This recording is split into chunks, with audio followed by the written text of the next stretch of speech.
So you said you first started out with targeting the 15% of the market, which was the individual market.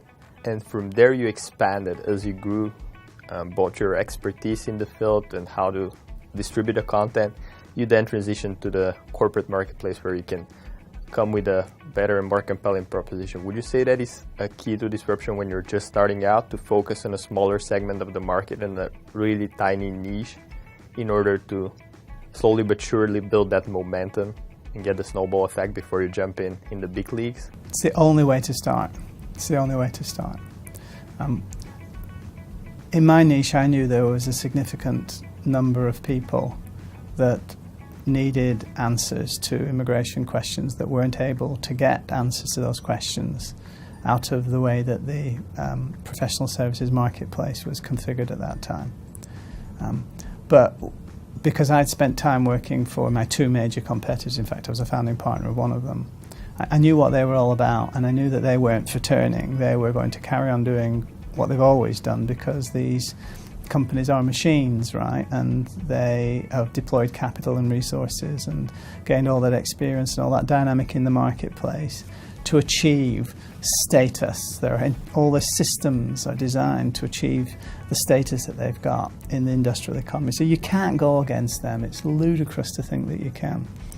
So you identify a niche or a micro niche or a sub niche, but a section of your market where you know that there is a sizable body of people that you can have relationships with, because you can help them answer questions, you can help them solve problems, and you can, in that process, do a kind of reverse engineering of what it is that they're actually buying from you, and then develop your professional proposition to supply them what it is that they're actually buying from you.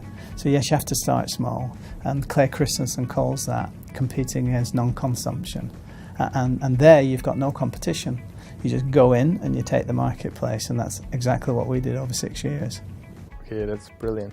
But in case you're just starting out, is there a way you can validate if what you're currently doing and if the niche that you're going after actually has the potential? What you would look into when you're... Okay, so you would know from, the practice of your own profession, right, what people are interested in paying for. You just know that, yeah. Right? So you determine, of that potential pool of people in your marketplace, or businesses or organizations, whoever your customers are, and what it is that they typically are ready to pay for within the realm of activity that you call your own. Look to see how you can carve out one very special area in that and specialize in it. Specialize it to the exclusion of everything else, and become strong in that area, become the go-to person in that area. And I repeat this again. In my niche in Hong Kong, immigration, it's relatively small, and there are a lot of players. Okay, so I would estimate that the total addressable market for the services that me and my firm are capable of working to is about 50,000 strong. Of that 50,000, 40,000 are inside Hong Kong and 10,000 are outside of Hong Kong. So it's not a big market, but it's an interesting market.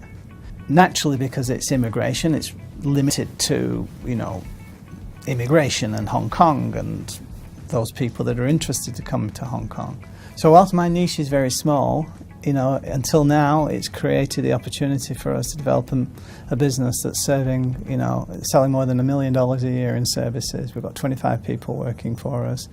We've invested significantly in the corporate market, and we started to gain traction in the corporate market, understanding that our Sherpa proposition is designed to create relationships and new opportunities to have discussions with decision makers in companies. So clearly, we're going to be eking our way over time into that 85% of the market, and it is just a matter of time before you go on to do that. So any other small or, as I was, a non-existent professional service provider can go into any marketplace, do the thinking around how to niche down, and know how to develop a proposition that will service that niche. And then you master that niche and you get your revenues out of that niche, and then you widen your niche to take in, other areas where you can replicate that, and you do it via osmosis over time and incrementally get stronger and stronger and stronger. And one of the secrets about this approach is that you learn things about your marketplace in the connection economy that your competitors who are still operating in the industrial economy model, they don't learn them, they don't understand them, they can't appreciate them, they can't make new decisions based on those inklings and insights. So you get lots of secrets when you start approaching it in this fashion, and that powers and fuels other revenue opportunities as you begin to understand, how all this stuff works.